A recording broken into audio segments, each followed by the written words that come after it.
This is Richard back at you. This is a video I've been promising to bring you on the 700 all the way up to the 4L70s.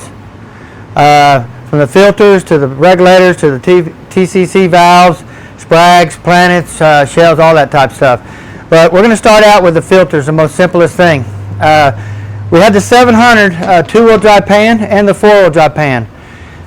This is the filter here. They will always have this orange seal. You want to make sure you always remove your orange seal when you do a service. They did make another filter that was a little bit longer and narrower. It had a mesh screen on it instead of material. I didn't really like the filter, but it does work. Now the 4L60 and the 700 take this pan here. Now you get off to the 4L60E, the very first version, they did have a shallow pan just like this, and then they had their deep pan. Now when they went to the filter, this is the shallow filter here. This is the deep filter here. Now if you notice on the corner right here and right here, look at the late model filter. The filter is not cut off. So if you look over here, the pan's cut off. The pan is not cut off here on the earlier version.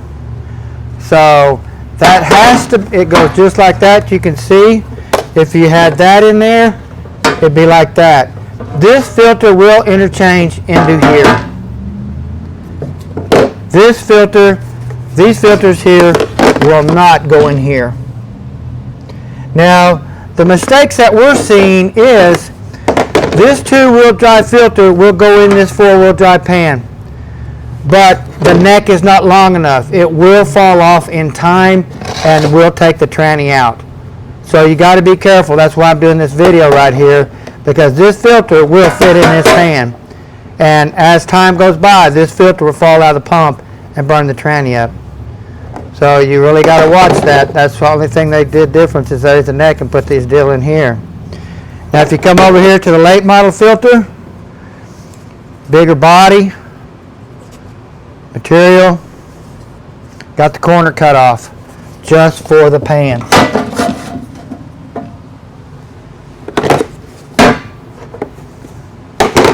Now if you get over here to the Corvette filter, now this is an aftermarket Corvette filter here. It's got the suction on the bottom of the pan, or on the bottom of the filter. If you buy a GM filter, the filter will be all plastic and it will be almost, you can see through it. Yep. It'll be transparent. It'll be made out of this plastic stuff here if you buy it from GM. If you get an aftermarket from O'Reilly's, AutoZone, or places like that, it's going to be a filter like this and have a suction on it. Now the dealer one does look like this one. It is a big fat filter like this. It does not have the thin body like the aftermarket. So truthfully, go to the dealer, get the right filter for the Corvette. These sticker ones to me do seem to work a lot better. So that's the difference in them right there. So we're going to move on. What we're going to go to next, I guess, we're going to go to the valve bodies on these things. This is a 700 gasket right here. You still have your V or your triangle for your valve body. You still have your C for your case. This is a 700. If you go over here and grab a 4L60E gasket, the gasket looks identical except right here where they added the auxiliary accumulator for forward. If you notice, it has a V, it has a C for case. Do not get them mixed up.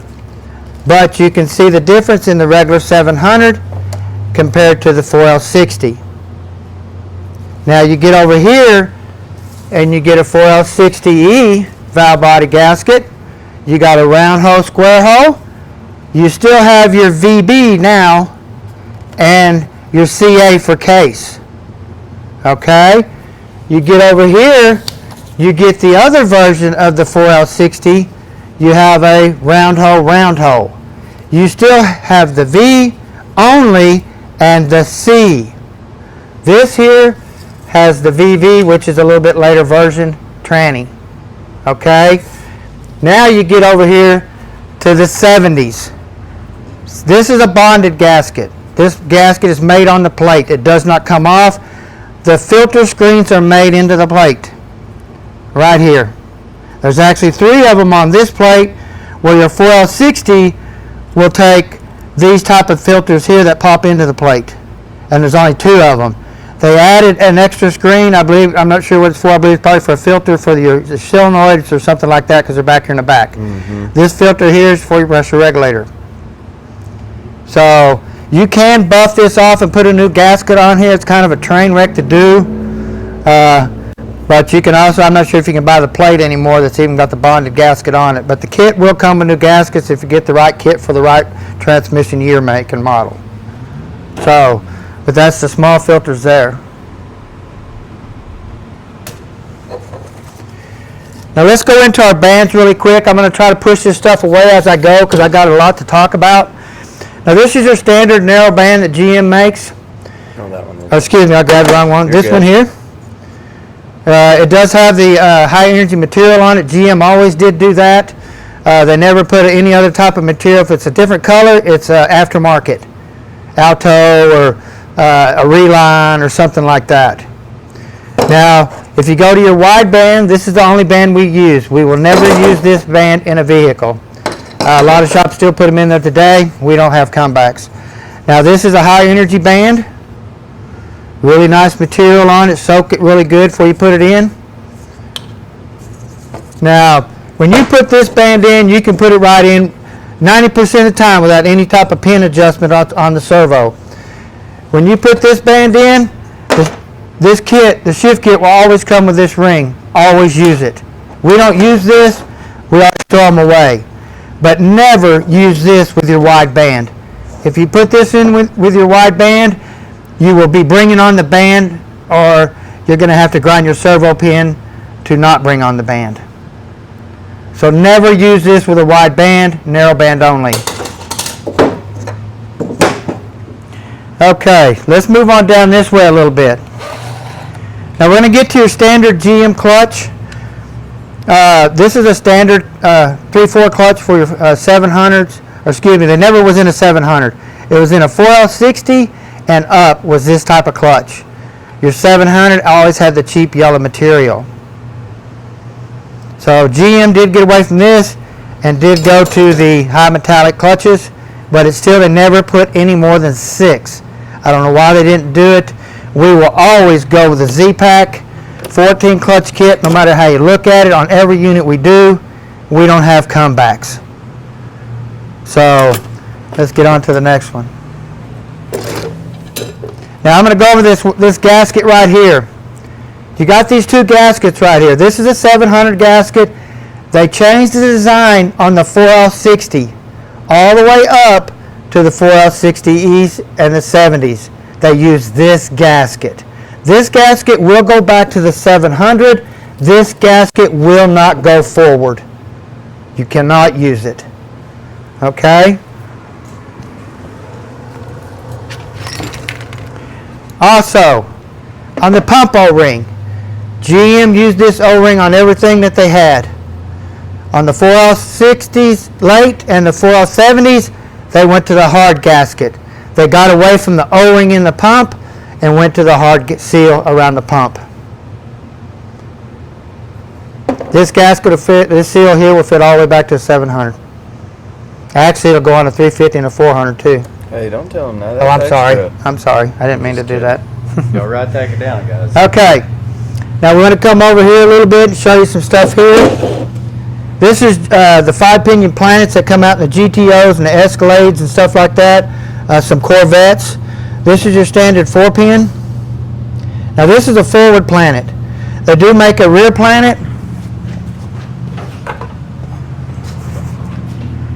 like this, which is a 4-pinion, but they do make a 5-pinion and a 6-pinion too. So I didn't have one to show you, but I just want to give you an idea what I'm talking about, where they added more gears here too. Okay? Now if you get over here to the lower ring gear, when you use the 5-pinion lower planet on the bottom, they changed this hub right here. It's a smooth dip hub. It doesn't have these ramps in here like this. Now the 5-pinion will go in here, but they did change the design of it to try to feed the planet to get more oil on these gears and stuff by changing this, smoothing up and ramping it back into the oil back into the gears right there to the ring gear. Now On the early design 700s, these ring gears were bad about breaking. They come in the shop all the time broke. And this mark right here is a design to tell you that this is an updated hardened ring gear. So if you go over here to this one, this is an earlier model, it will not have that mark no matter where you look on it. It will not have that line going down it. But if you look at this one here, it's got that mark right there. Yeah. It's a stupid design, but that's how they tell you that's a hardened ring gear. Because they had a bad bunch of these. So, okay, let's move on to the forward sprag assembly here. Get this out of the way. Now, when they went to the 34 element sprag, when the very first design on the 700 wasn't a sprag at all, it was a roller clutch. I can't remember how many rollers it had, but it was a roller clutch, and they didn't use it very long. Then they went to the sprag like this. So now they did do a lot of changing on the washers. They used copper for a while. They're really soft. They started wearing really bad, wearing like right through here, and you can see it grabbed that. It started wearing a rut all the way around. They're just the same shape as that. So they used this design here for a while too, like that. To me, this is the better design. It does have it. There's no weakness in either one. I just like this one a lot better. We always upgrade them to the steel body, and we always go with a dual cage sprag. See, this is a single cage GM uses. They'll use them all in the brass style like that. We always go with the dual. So, move this side. Tail housing O-rings. The 6-bolt tail housing uses this one here, the orange ring seal. The 4-bolt on the 4L60 700s, all of them use this one here. So once they moved up to the removable bell housing, they went up to this O-ring here. So now this is a really interesting thing I want to get into. How do you know when your 3/4 load spring's bad? When you take your tranny out and your 3/4 clutches are burned up, you look at this load spring, can you tell me if that's bad? You can't. There ain't no way to do it. But if you take this new one here and you put it up here like this, you can dang sure tell that your load spring's bad. Mm-hmm. Always order load springs. All of them are bad. If your 3/4 clutches burn up, your load springs are bad. Or they're not even there because they didn't have any knowledge on leaving them there. So that's what they look like when they're good. They need to stick out of 1/8 of an inch or more. So you can kind of see. Okay. Let's go over here to this. The 700 always had a metal washer on the forward clutch. Always. When they went to the tow haul in the later version of the 4L60Es, the removable bell housing only. This did not come in the early model 4L60Es. When they added the tow haul, they added this roller bearing, and it helps out quite a bit. Now we do see a lot of wear in here on these. It seems like than this style here. This is used all to death, but you notice there's no wear. If you look at this one here, this is a new version, all kinds of wear. So I don't know if this is just made out of cheaper material or what, but we see a lot of wear in here now in the 4L60s and up. So that's another thing right there. Let's go to your Corvette servos and your standard servo. Your 700 servo is even a little bit different than this one, the earlier model. So this is your 4L60, 4L65s, Corvette servo, and your 2.4 servo. Let's go to some clutches here really quick. This is your engine brake clutch. This is a standard like GM clutch here. This is an Alto Clutch. We don't really do much upgrading in this area right here because this GM clutch just works really, really good. We don't really see upgrade in that area anyway. I've never had an issue one. So now this is your forward clutch here. This is an Alto. This is a stock. Stock forward clutch holds really good on a lot of applications. 700-800 horsepower, they'll hold just fine. Now on the early model 700s, the clutch was thicker. The 4L60, 4L60Es all the way to the 70 take the same thickness clutch on the forward, but they did take a thicker one on the 700. Now also here too, on the reverse clutch that goes inside the drum, the early 700 clutch was thicker and it was a waffle clutch. You can see the lines through here through it. Okay? When they went to the 4L60, they changed this to this clutch here, and it's thinner. They used this clutch all the way up to the 70 today. They didn't add no more. It's still 4 clutches. They added took the wave out of the drum and added a bevel plate, and then they went to this clutch here. Now this is just another Alto one. I was wanting to show you what it looks like. They make different versions of them, so you can find them everywhere. Now, when you go to the low reverse clutch on the 700 to 4L60Es, they're all the same all the way from top to bottom. Now if you get a 350 tranny, the 350 clutch is thicker. The Power Glide clutch is about the same, I believe. We swap them up a lot to get our clearances right on Power Glides and 350s, so we can put this clutch in anywhere we want to. Put a 350 clutch in here or whatever, but you know what you're doing, you can do a lot of stuff. Now, the shell was a big issue with GM. This was one critical thing, kept snapping this hub off this right here. The splines would strip and stuff like this. We use a stock shell with a hardened hub. This is the best shell we found to use. It's really light. Them big brute shells and stuff like that are so heavy that the drum that splines into this is your 2nd gear band and your 4th gear band. So if this thing's spinning and it's really beefy, it takes a lot of energy to stop it from spinning when it makes that 2nd gear shift or your 4th gear shift. So you really want to stay with this thing as light as possible and just use the hard one. We have never had an issue with this drum. We use it all the way up to 700-800 horsepower, and we love it. So now we're going to get into the pump stuff. Now they made a 7-vein pump in the early 70s, or 700, excuse me, and then they come up to the 10-vein. The 4L60s did have 10 veins, and then they went to the 4L60. Later versions had the 13 vein, and the 13 vein now is in the 65s and the 70s today.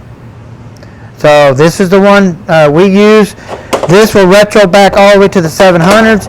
They made a pump slide that retrofits all the way back into the 700s from the top to from late to the early. So we always upgrade our pumps to this right here, which changes this here too. The teeth here that anchor it into the ring gear right, or excuse me, the pump rotor. Get that turned right. I'll get it. Oh, wrong way still. What do we got going on here, Trent? I don't know. I'm kind of looking through the camera. I can't tell. What do we got going on here? Why is this thing different? I don't know what. Oh, this one I know what it is. It's out of something else. I think it's out of a 204R. I can't remember. Yeah. Okay. But anyway, they changed these up a bunch too on the anchors, how they anchor into the pump rotors. Sorry, guys. There we go. Here we got one right here. Sit right in there. There you go. Cool. Sweet. Okay. But on these, they spread them apart. Right. These, they got like 6 of them. Oh, wow. Yeah. See? So they changed them up a bunch there too. But always go back to the 13 vein.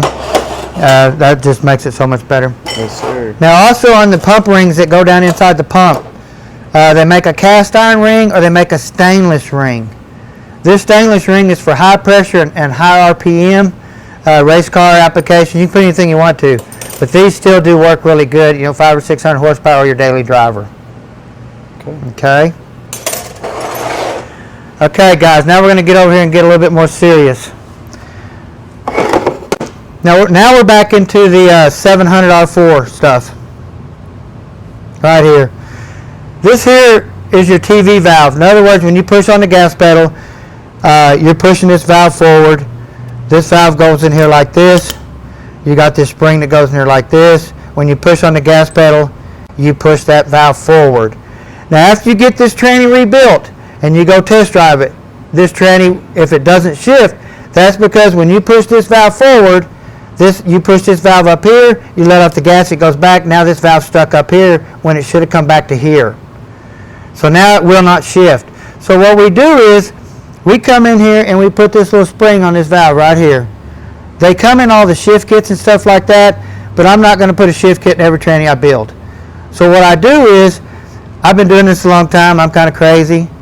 Well, I go out and I buy these wire ties. This is a wire tie you take and put on a tag, and you wire it to something you're going to sell. Something like that.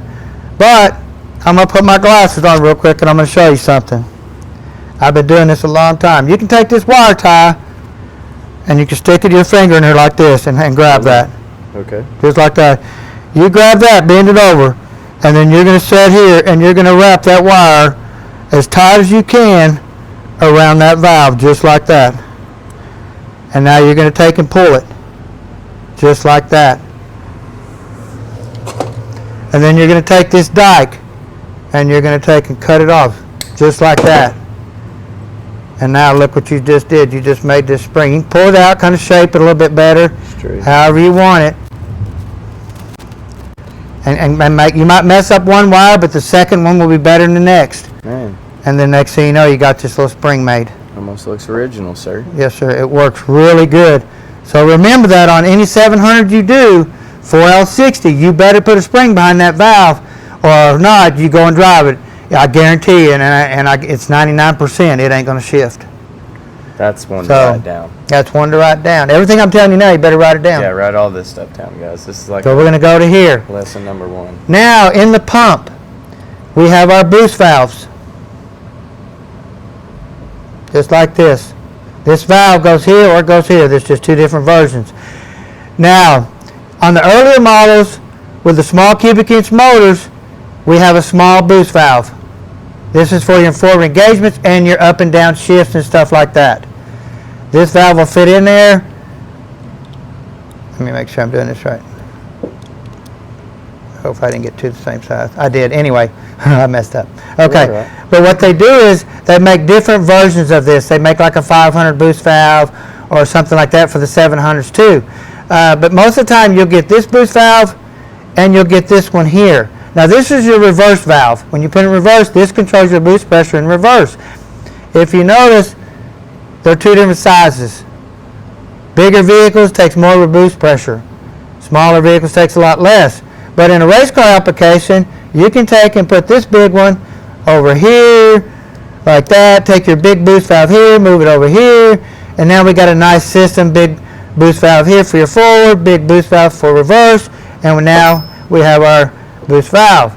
Now in all of my 4L60s and 700s, we grind this land off right here. This helps for lubrication. You grind that plumb off. Get rid of it. You don't even need it. Point at it one more time. This one right here. Okay. with Grind this that thumb. plumb off, yes. On all 4L60s and 700s. Okay, just remember, big, grind the valve off. Make sure you put a spring here. Then you're good to go on any unit. Now if you come over here, we get into the 4L60E stuff. Like that. Now what they did is they combined this into one. So now we have a forward boost and we have a reverse boost. But if you notice on the early models, it's a one ring. They go a little bit later, they got a two ring. They go to the later 60s and the 65s, the 70s. They go to a 3 ring. They go to a 4 ring. Now, and here is your 500 boost valve. But let's go back here to where I started at so we can look at this stuff a little bit better. So this is how this comes out of the tranny, just like this right here. Just like that. Okay? This one here, we will never put it in any vehicle we build in this transmission shop. It is junk from day one. If we're going to build anything, we'll always go to the 2 valve or the 2 ring like that. Night and day difference in pressure rise. Night and day on everything you do about it. Or you could come in here if you wanted to build a race car, you could put your 500 boost valve in there. Fit right in. Put your valve in here like this. This goes like that. Little washer on the end of the valve here. Now you got a 500 boost valve in your 4L60E.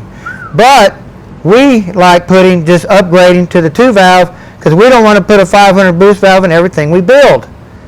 So, now let's go to the later versions, the 65 and the 70s. If you notice, this thing is shorter. A lot shorter. They will not retrofit. Okay? But if you're building a high performance unit and stuff like that, you don't want to buy a 500 boost valve. Take this 4-ringer and put it in the early model. Take this housing, put it in there, throw this thing in the trash. Do it that way. Now you just put not quite a 500 boost valve in there, but you almost got there without spending any money. Now, being a tranny shop, I got stuff laying everywhere. It makes it a little bit easier.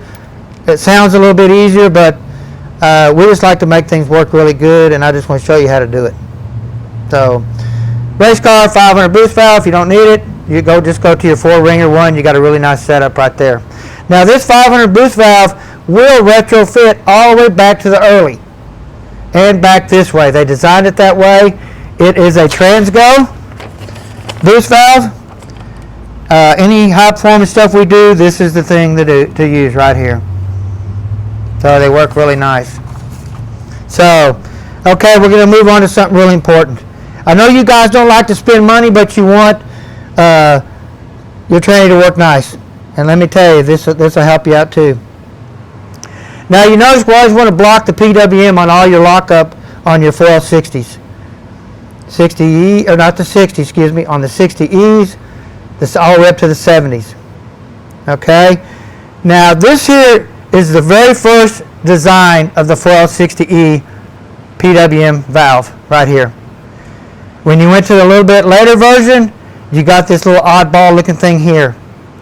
You go a little bit later, you get this one here. You go to what we have today in the 70s, we have this here.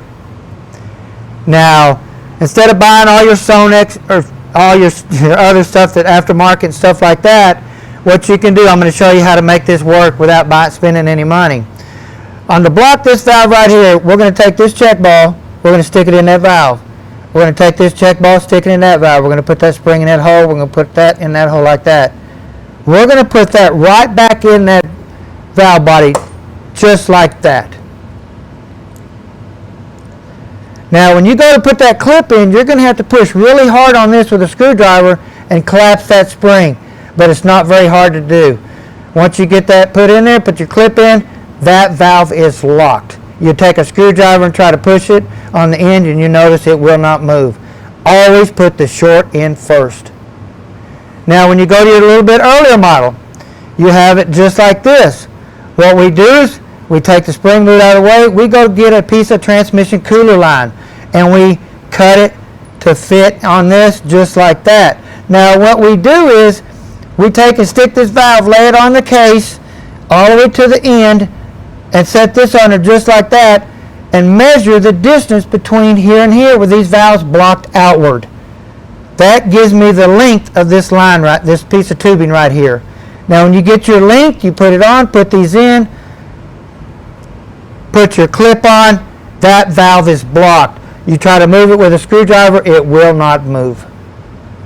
Now, you go to this design here, same thing. Move the spring, take your cooler line, take and put it on the end, or put your valves in there, measure your distance, take this, put it on there, shove it up in there like that, put that in, put your clip, check with your screwdriver, and make sure that valve doesn't move. It can move a little bit. It's not going to bother at all. It can move just a little bit. It does not have to be totally tight.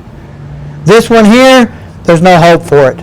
If it's valve bodies will plumb out, buy your Sonex kit, bore the valve body out, put your new sleeve and new valve in there, whatever you got to do there, and then you're done. So that's pretty good information right there on this stuff right here. Really keep in mind on this stuff. It saves you a lot of money. Now we get over here to the pump slides on the 700s, 4L60s, 60Es, and stuff like that. Now the 700, when it first come out, it only had one spring. Then they went to the dual spring. Then they just moved on up the train. 4L60s, all of them got up into here like this. Then they went to the 65s and the 70s. They went to a single spring, and the spring is coned on each end. And that goes into the pump where the pump slide goes. This sets on here like that. in the pump. Okay? We get over here, this pump slide pin. I've talked about this many times. I just wanted to refresh your memory. Don't lose the spring. Real easy to turn the pump over, drop it, gone. It needs to be in there. Because if not, it'll fall so deep in the bore, the pump, the anchor will be down like this. It needs to be up on the top to keep this thing from wobbling. If you drop it, it'll sit down in there. So you do not want to do that. Make sure you don't lose your little spring right there. Make sure the pin ain't wore out. You can see this one here is wore out. Got a groove. You can grab it with your nail. This side, it'll only wear on one side most of the time. Always replace it. You get over to the early model 4L60Es. Got your EPC solenoid here. And your later version here, the difference in the connectors. Now, if you want to boost the pressure on these little things a little bit, you can take and turn that Torx head screw right there in about an 1/8 at the most. Don't go any further. If you go any further, you'll physically cause engagement problems. Where you put it in the gear, it's really firm. You'll cause downshift firm problems and stuff like that. But if you tweak it just a little, it will help some upshift concerns. So we don't do it unless you have upshift concerns. So after the fact, yes. If it's not working correctly. Now this is your big hole and your small hole accumulator pistons. The plastic one, the stem shorter. I like these here because they shorten the stroke of the accumulator stroke, which makes your shift shorter. Anytime you can shorten the stroke on these, the shift will be shorter. Remember that on any one you do. The forward one you don't have to mess with, because you're just putting it in gear. You don't want it to knock your teeth out. So, but on your overdrive in the case, I block them, double and stack them up top like this. The one in the 1-2 accumulator, I try to stack it up to the top where there's no slack, or it's in the bottom, I stack the spring to the top. Watch my other videos, you'll kind of see that.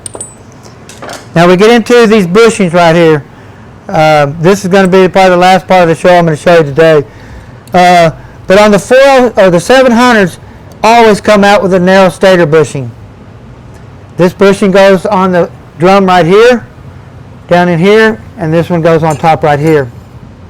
Okay, like that. But when they went to the removable bell housing with the bigger torque converter, the 4L65s and the late 4L60s, they went to a wider bushing in the back, down here. If you notice, look at the difference in the bushing size.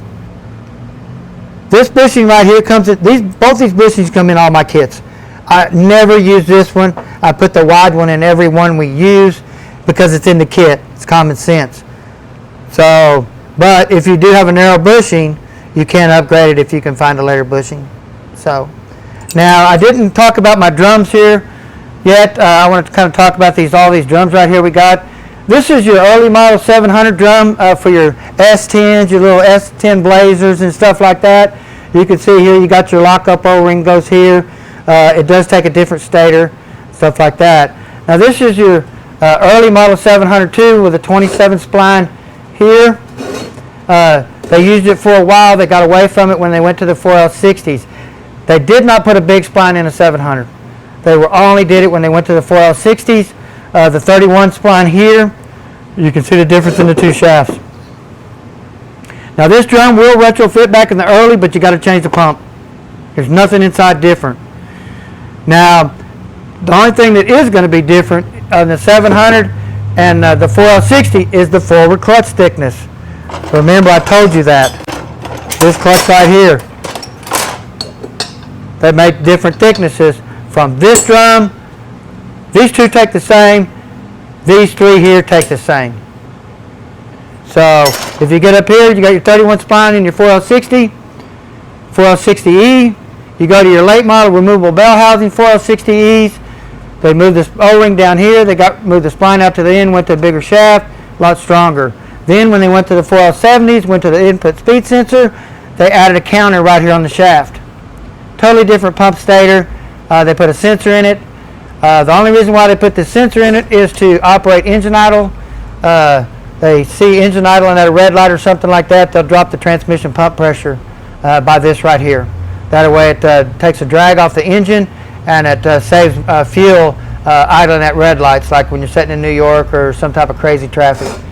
So I tried to do the best I can on this video here.